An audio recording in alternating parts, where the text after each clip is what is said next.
gracias por estos minutos para Reporte MN. ¿Qué tal, Abel? Buenas noches a ti y al auditorio. Roberto, ¿se ha cumplido lo que mandata la Constitución? ¿Se ha nombrado ya a un encargado de despacho de el gobierno de Puebla? Y el Congreso tendrá que definir quién será el gobernador sustituto. Sin embargo, no deja de estremecerse la política en el estado de Puebla. ¿Hay un ambiente de tensión o de estabilidad? Mira, me parece que ahorita el ambiente es de zozobra, de sorpresa. No esperábamos que esto ocurriese y menos aún que en el lapso de un sexenio tuviésemos la pérdida de dos titulares del Ejecutivo Estatal. Se ha recordado ya en el programa y lo hemos mencionado en estas últimas horas. Sin embargo, la situación no es la misma y por eso me parece que la zozobra y la inquietud aumentan. En el primer caso, la Constitución establecía muy claramente que al ocurrir la muerte de la gobernadora Marta Erika Alonso en los primeros 2 años, pues lo que procedía era convocar a nuevas elecciones y de alguna manera eso le da mucha legitimidad al nuevo gobernante, lo que ocurrió en 2019 con la llegada de Miguel Barbosa al gobierno de Puebla. En este caso el escenario es distinto, toda vez que tendrá que ser el Congreso quien elija al gobernador sustituto y la Constitución no es clara respecto al procedimiento. Me refiero concretamente al tema de la votación. Si establecemos el parámetro con la Constitución Federal, esta señala claramente que en caso de ausencia, la Cámara de Diputados concretamente se erige como cuerpo electoral y que es las 2/3 partes de esta Cámara la que procede al nombramiento de la persona que terminará el periodo en cuestión. Y en este caso se esperaría que hubiese claridad y en la Constitución no la hay.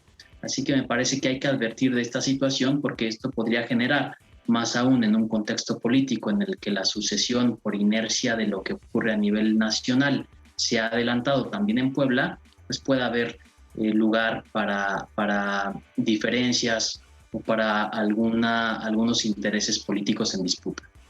Claro, importante esto que mencionas porque entonces si en este momento hay zozobra, hay sorpresa, incluso por supuesto hay el luto en el estado de Puebla, probablemente en los siguientes días vendrá un periodo de incertidumbre, sobre todo con la definición del gobernador sustituto. ¿Qué más se tiene sobre este proceso que llevará a cabo el Congreso del estado de Puebla? Y si hay algunos perfiles.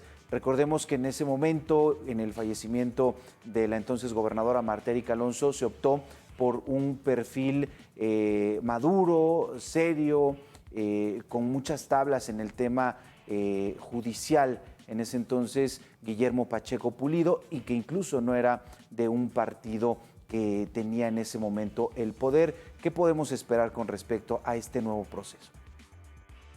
Como te decía, la situación es distinta. En aquel año, como tú bien lo has referido, la designación de Guillermo Pacheco Pulido fue prácticamente por consenso.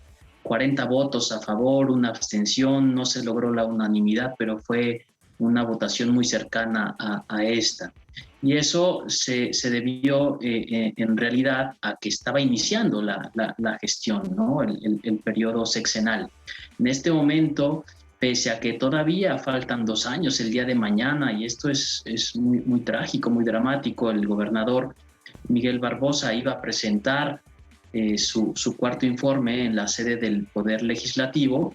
Si bien todavía faltan 2 años, y aunque se configura el escenario de la designación de un gobernador sustituto, pues me parece que los ánimos, insisto, ya están muy movidos por la sucesión y por la cita electoral de 2024. Esto no es una realidad exclusivamente local, esto obedece, como decía hace un momento, a la inercia que ha desatado la sucesión adelantada a nivel nacional, y por eso me parece que los pronósticos son reservados. Yo creo que responsablemente el Congreso de Puebla tendría que designar a alguien del gabinete para poder terminar con la gestión que inició en 2019 y que está prevista que ocurra en 2024. quizá no genere un consenso como el que vimos en 2019. Ojalá que sí, porque eso le daría mucha estabilidad y reduciría pues la incertidumbre, la zozobra que en estos momentos, independientemente del luto y de las posturas institucionales que hasta ahora se han expresado, pero pues que están ahí detrás también en el ambiente político.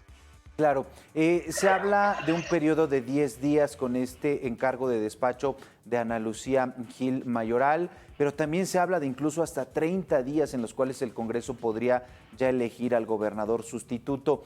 ¿Hay una fecha parámetro? ¿Qué es lo que dice la Constitución? Y bueno, pues, ¿cómo sería este proceso? Mira, la Constitución me parece que tiene un par de vacíos. Ya mencioné el primero, que tiene que ver con que no hay claridad de qué votación se requiere, qué tipo de votación, si mayoría absoluta, que es el 50+1, o mayoría calificada, que serían las 2/3 del pleno de la legislatura. Y el otro vacío tiene que ver con quién asume inmediatamente. Ya lo sabemos, porque así se ha informado en las últimas horas, que la secretaria de Gobernación queda como encargada de despacho. El artículo 77 de la Constitución lo que señala que en caso de ausencia del territorio de la persona que ocupaba o que ocupa la titularidad del Ejecutivo Estatal por más de 15 días, entra la persona titular de la... Esto se estaría utilizando como interpretación análoga, toda vez que no salió del territorio el gobernador. Bueno, sabemos que fue trasladado pero no es el supuesto que realmente aparece en la Constitución.